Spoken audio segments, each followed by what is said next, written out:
Hello all you coin collectors out there, and welcome to DC Coin World International Coin Channel. And today we have a 1976 D US dime.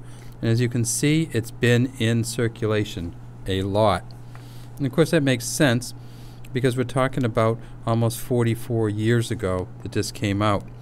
Now, it says Liberty at the top, and of course this is a Roosevelt dime. And it says, "In God we trust," under Roosevelt's chin, and Roosevelt's facing to the left. We see the scratches, the dents, the dings. We see actually how the lettering actually flattens out a little bit, and that's what leads us to the D over here. And we see that this D over here looks like it's completely filled in almost, just a little dimple in the middle. And that comes in the same way that this comes. See how these letters are flattened out a little bit? There's nothing wrong with this coin, it's just been used a lot. Over here it says, "In God we trust," and it looks like the W got jammed in there, but it didn't really. What happened is the rim kind of got beat down and pushed in over the years. Down underneath Roosevelt's neck you see a J and an S, and that's for John Sinek, who was the engraver of this coin. So these coins in this particular version have been made since 1965 until 2019, or to the present day. If we tip it up on its side, we see that it has some copper in it, because this is a copper nickel clad copper. So there's copper on the inside and a copper nickel mix on the outside. If we go here, we see on the back or the reverse it says United States of America, 1 dime.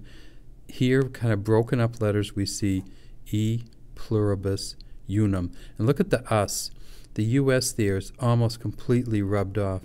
Again, this is an error. This is not an error of any kind. It's just a dime that's been out in circulation for 44 years. I got this because I was walking into a store and I saw this on the ground.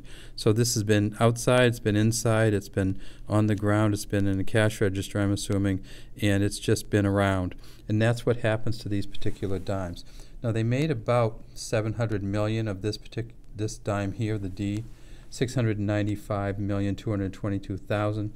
That year they also made 568 million of the Philadelphia, which didn't have a P on it. No P's in 1976, just a plain for Philadelphia. And they made a proof version. In the proof version that year, they doubled it up almost from the year before because it was this bicentennial year, and they made 4 million proof sets. So if you get a proof set of a 1976, probably not worth a heck of a lot of money, simply because they made so many that year. They made 4 million. They didn't. That was almost twice what they made the year before, and they didn't make 4 million again until the 80s. All right, so that's all we have here today from DC Coin World International Coin Channel, the 1976 Filled D, but it's not really filled, it's just got kind of pushed down and squished, and it is not worth anything other than kind of it's a fun coin to look at.